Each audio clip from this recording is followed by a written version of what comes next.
الحمدللہ رب العالمین والصلاة والسلام علی من لا نبی بعدہ اما بعد فاعوذ باللہ من الشیطان الرجیم بسم اللہ الرحمن الرحیم قال النبی صلی اللہ علیہ وسلم اتقوا النار ولو بشق تمرۃ رب اشرح لی صدری ویسر لی امری واحلل عقدۃ من لسانی یفقهوا قولی۔ محترم سامعین، جیسا کہ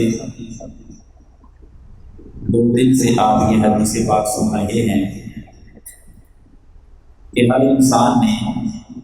3 مرحلوں کو دیکھنا ہی دیکھنا ہے، سامنا کرنا ہی کرنا ہے: زندگی، قبر اور قیامت کا دن۔ ان تینوں مرحلوں میں کامیابی کے لیے جس شخص کی قبر سنور گئی، قبر میں وہ کامیاب ہو گیا، تو سارے مرحلے اس کے کامیاب ہو جائیں گے۔ اور قبر کی کامیابی کے لیے ہم 3 نیکیاں وہ پڑھ رہے ہیں۔ پہلی نیکی یاد دہانی کے طور پہ آپ کو دوہرا دیتا ہوں۔ پہلی نیکی قرآن مجید کی تلاوت، دوسری نیکی اللہ کے راستے میں صدقہ کرنا، اور تیسری نیکی مسجدوں کی طرف چل کر جانا۔ پھر ان 3 نیکیوں کو الگ الگ اگر دیکھا جائے تو تینوں مرحلوں میں کامیابی کی دلیل ہے۔ قرآن مجید کی تلاوت کا کل کے درس میں تذکرہ ہو چکا ہے،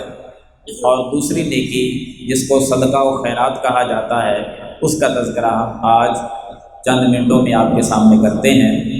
کہ اللہ کے راستے میں اللہ کے دیے ہوئے میں سے کچھ خرچ کر دینا، یہ انسان کی زندگی کو بھی سنوار دیتا ہے، کامیاب زندگی بن جاتی ہے، قبر بھی اس کی سنور جاتی ہے، اور قیامت کے دن بھی یہ شخص کامیاب و کامران ہو جائے گا۔ ایک ایک نیکی تینوں مرحلوں کی کامیابی اپنے اندر لیے ہوئے۔ اس پر ایک ایک حدیث آپ سن لیں کہ صدقہ کرنے پر زندگی کیسے کامیاب ہے، قبر کے متعلق تو آپ حدیث پہلے سن چکے ہیں، اور قیامت کا دن اس بندے کو کیسے کامیابی اور کامرانی نصیب ہوگی، ان پر ایک ایک حدیث آپ نوٹ فرما لیں۔ زندگی کیسے کامیاب ہے؟ صدقہ کرنے سے۔ بے شمار حدیثیں ہیں، ایک پڑھ دیتا ہوں جو جامع ترمذی میں آتی ہے۔ نبی رحمت صلی اللہ علیہ وسلم نے فرمایا کہ اللہ نے جب زمین کو پیدا کیا تو زمین میں ہلنے والا مادہ تھا۔ ایک طرف اگر وزن زیادہ ہو جاتا تو دوسری طرف سے زمین اوپر ہو جاتی تھی، ڈولتی تھی یہ زمین۔ اللہ نے اس زمین کو مضبوط کرنے کے لیے پہاڑوں کو پیدا کیا۔ پہاڑ بطور میخیں گاڑ دیے زمین پر، زمین مضبوط ہو گئی، رک گئی۔ فرشتوں نے جب پہاڑوں کو دیکھا کہ اتنے بڑے بڑے اللہ نے پہاڑ پیدا کر دیے ہیں، اتنے مضبوط پہاڑ اللہ نے پیدا کیے کہ زمین کو جس نے مضبوط کر دیا، تعجب میں آئے اور اللہ سے پوچھا کہ اے اللہ، یہ پہاڑ تیری مخلوق اس قدر مضبوط ہے کہ اس کی وجہ سے زمین بھی مضبوط ہو گئی، یا اللہ پہاڑوں سے بڑھ کر بھی کوئی مضبوط چیز تو نے پیدا کی ہے؟ تو اللہ رب العالمین جواب دیتے ہیں کہ فرشتوں، میری مخلوقات میں ایک ایسی مخلوق ہے جس کو لوہا کہا جاتا ہے، اور لوہے کے اندر میں نے وہ طاقت رکھی ہے کہ اگر لوہے کو پہاڑ پہ مارا جائے، پتھر پہ مارا جائے تو پتھر بھی ٹوٹ جاتا ہے۔ فرشتے پہلے سے بھی زیادہ تعجب میں آئے اور سوال کرتے ہیں کہ یا اللہ، اتنا مضبوط لوہا کہ جس سے پتھر بھی ٹوٹ جائیں، لوہے سے بڑھ کر بھی کوئی مضبوط چیز پیدا فرمائی ہے؟ اللہ جواب دیتے ہیں کہ ہاں فرشتوں، میری مخلوقات میں ایک ایسی مخلوق ہے جس کو آگ کہا جاتا ہے، اور میں نے آگ میں وہ طاقت رکھ دی ہے کہ لوہے کو اگر آگ میں ڈالا جائے تو لوہا بھی پگھل جاتا ہے۔ فرشتے اور تعجب میں آ کر پھر سوال کرتے ہیں، ہمارا مالک جواب دیتا ہے کہ فرشتوں، آگ سے بڑھ کر میں نے پانی میں طاقت رکھی ہے کہ وہ پانی آگ پہ ڈالا جائے تو آگ کو بجھا دیتا ہے۔ فرشتوں، کیا سوال کرتے ہو؟ میری مخلوقات پہ تم تعجب کرتے ہو؟ میں نے پانی سے بڑھ کر طاقت ہواؤں میں رکھی ہے، جب ہوائیں چلتی ہیں تو اس پانی کو بھی اٹھا کر آسمانوں پہ لے جاتی ہیں، بادلوں کی صورت میں دیکھیں پانی اڑ رہا ہے، جب مالک کی مرضی ہوتی ہے تو قطرات کی صورت میں وہ پانی زمین پہ برسنے لگتا ہے بارش کی صورت میں۔ یعنی ہوا میں وہ طاقت ہے جو پانی میں بھی نہیں، پانی کو ہوا اوپر لے جاتی ہے۔ پھر آگے اللہ فرماتے ہیں کہ ان تمام سے بڑھ کر، سب سے بڑھ کر اگر طاقت ہے تو اے فرشتوں، آدم کے بیٹے کے مخفی صدقہ کرنے میں وہ طاقت ہے کہ جو ان تمام چیزوں میں وہ طاقت نہیں۔ آدم کا بیٹا یعنی میں اور آپ کوئی بھی صدقہ کرتے ہیں تو صدقے کو مخفی کر لیتے ہیں، چھپا کے چپکے سے کوئی چیز کسی کو دے دیتے ہیں۔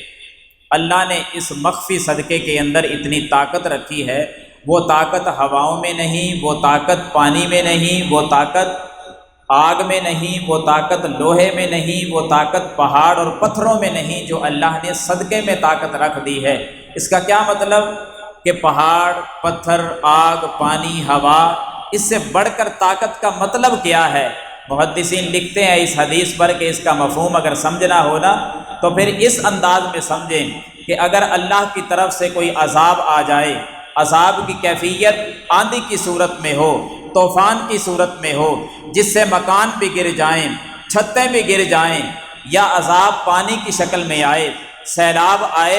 گھروں کے گھر پانی کی نظر ہو جائیں، یا عذاب آگ کی صورت میں آ جائے، آگ لگ جائے، گھروں کے گھر جل جائیں اور سارا مال بھی جل جائے، یا عذاب آئے زلزلے کی صورت میں، پہاڑ ہلنے لگیں، اپنی جگہ چھوڑ کے چل پڑیں، یا آسمانوں سے پتھر برسنے لگیں، اس قسم کے عذاب اگر اللہ کی طرف سے آ جائیں تو اللہ محفوظ رکھے گا اس بندے کو، بچائے گا اس شخص کو جو مخفی صدقہ کرنے والا ہے۔ تب پتہ چلتا ہے کہ مخفی صدقے کے اندر اللہ نے طاقت کتنی رکھی ہے کہ اس قسم کے عذاب اگر آ بھی جائیں تو اللہ تعالیٰ مخفی صدقہ کرنے والے کو محفوظ کر لیتا ہے، بچا لیتا ہے۔ اسی کا نام ہے کہ کامیاب ہو گیا یہ شخص جو اس قسم کے شدید ترین عذابوں سے بھی بچ گیا۔ اللہ نے کامیاب کیا تو صدقے کی وجہ سے، صدقہ رد البلا ہے، بیماریاں دور ہو جاتی ہیں، صدقے کی وجہ سے اللہ تعالیٰ آئے ہوئے عذابوں کو دور کر دیتا ہے،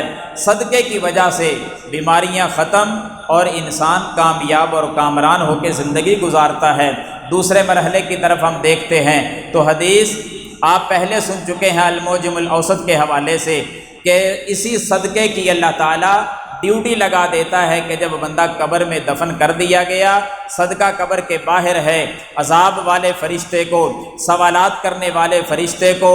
از قبر کے اندر داخل ہی نہیں ہونے دیتا۔ جب تیسرے مرحلے کا آغاز ہوگا، اسی قبر سے اس کو اٹھایا جائے گا، قیامت کا دن قائم ہوگا، تب کیسی کامیابی اور کامرانی صدقہ کرنے والے شخص کے لیے۔ اگر یہ مخفی صدقہ کرنے والا ہے تو صحیح مسلم میں حدیث ہے کہ چھپا کے صدقہ کرنے والا یہ اللہ کے ہاں اتنا کامیاب ہو جائے گا کہ اللہ قیامت کے دن اٹھا کر اس کو اپنے عرش کا سایہ نصیب کر دے گا، اور صدقہ کرنے والا شخص اتنا کامیاب و کامران ہوگا کہ یہی صدقہ،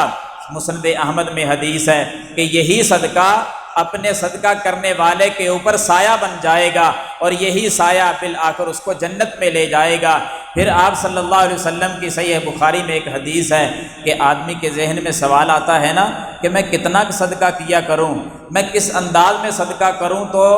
یہ سایہ بن جائے گا، اللہ کے عرش کا سایہ مل جائے گا، جہنم سے نجات مل جائے گی، جنت کا داخلہ ملے گا، میں کامیاب ہو جاؤں گا۔ حضرات، پھر پیسوں کی تعداد نہیں، پھر دل کے خلوص کو دیکھا جاتا ہے کہ اس کی نیت کیسی تھی، صدقہ کرنے کے لحاظ سے یہ کتنا مخلص تھا، اس کے دل کے اندر محبت الہی کس قدر تھی، کتنی محبت میں آ کے یہ خرچ کر رہا تھا، اس کو دیکھ کر پھر آگے فیصلے ہوتے ہیں۔ اور صحیح بخاری میں جو حدیث ہے اس سے یہ واضح ہوتی ہے بات کہ آپ صلی اللہ علیہ وسلم نے پوری امت کو مخاطب کر کے ایک پیغام دیا، اتقوا النار ولو بشق تمرۃ، میری امت کے لوگوں جہنم سے بچ جاؤ، اگرچہ کھجور کا ایک ٹکڑا ہی صدقہ کر کے جہنم سے بچ جاؤ۔ ایک ٹکڑا، کھجور پوری بھی نہیں کہا، کھجور کا ایک ٹکڑا نا،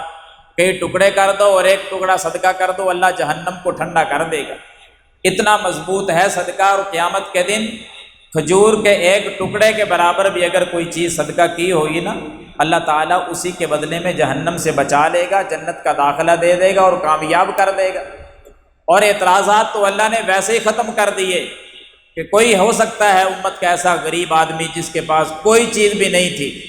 1 روپیہ بھی صدقہ کرنے کے لیے کھجور کا 1 ٹکڑا بھی اس کے پاس نہیں تھا، غربت نے ڈیرے ڈالے ہوئے تھے، غربت ہی غربت تھی اس پر، اور جی چاہتا تھا میرے پاس بھی کچھ ہوتا اور صدقہ کر کے جہنم سے بچ جاتا۔ اللہ نے یہ اعتراضات اس کے سارے ختم فرما دیے۔ اسی حدیث کے اگلے حصے میں فرمایا فَمَن لَّمْ يَجِدْ شِقَّ تَمْرَةٍ، جس بندے کے پاس کھجور کا 1 ٹکڑا تک نہیں ہے، فَبِكَلِمَةٍ طَيِّبَةٍ، وہ اپنی گفتگو کرتے ہوئے چہرے پر مسکراہٹ کو لے آئے، خندہ پیشانی سے مسلمان سے ملاقات کر لے، سلام کرتے ہوئے مسکراہٹ اپنے چہرے پہ لائے، اللہ اسی کو صدقہ بنا کر اس کو جہنم سے آزاد کر دے گا اور جنت کا وارث بنا دے گا۔ اتنا مضبوط ہے صدقہ کہ اگر چہرے پہ مسکراہٹ کو لے آئیں، اسی کو صدقہ کہہ دیا گیا، اللہ اسی کے بدلے میں کامیاب کر رہا ہے۔ تینوں مرحلے کامیاب ہیں اس شخص کے جو اپنی زندگی میں صدقہ کرتا ہے، پھر چھپا کے کرے تو اور کمال کی بات ہے، کبھی اعلانیہ بھی کر دے تو اس کے بھی فضائل الگ طور پر بیان ہوئے ہیں۔ نیت یہ ہونی چاہیے جب اعلانیہ بندہ صدقہ کرے کہ مجھے دیکھ کر دوسرے لوگ بھی صدقہ کریں گے، تو پھر یہ اعلانیہ صدقہ ڈبل ثواب کا بندے کو حقدار بنا دیتا ہے۔ کبھی کبھی مخفی صدقہ اور کبھی کبھی اعلانیہ صدقہ، جس انداز میں بندے کو دعوت دی جائے اسی انداز میں صدقہ کر دینا چاہیے، تاکہ ہمارے یہ تینوں مرحلے، دنیاوی زندگی وہ بھی کامیاب ہو جائے، ہم قبر میں بھی کامیاب ہو جائیں اور قیامت والے دن بھی ہم کامیاب ہو جائیں۔ تو اس درس کے اور اس حدیث کے اختتام پر ایک مرتبہ پھر درخواست کروں گا کہ آج اسی حدیث پر عمل کرتے چلے جائیں۔ اللہ کی طرف سے اتفاقاً یہ درس بھی تھا اور پہلے آپ کے سامنے اپیل بھی کی ہے، اپنا اپنا حصہ اس چنیوٹ والے مدرسے کے لیے ضرور جمع کروا کے جائیں۔ اللہ تعالیٰ مجھے اور آپ کو عمل کرنے کی توفیق عطا فرمائے۔ وآخر دعوانا ان الحمد للہ رب العالمین۔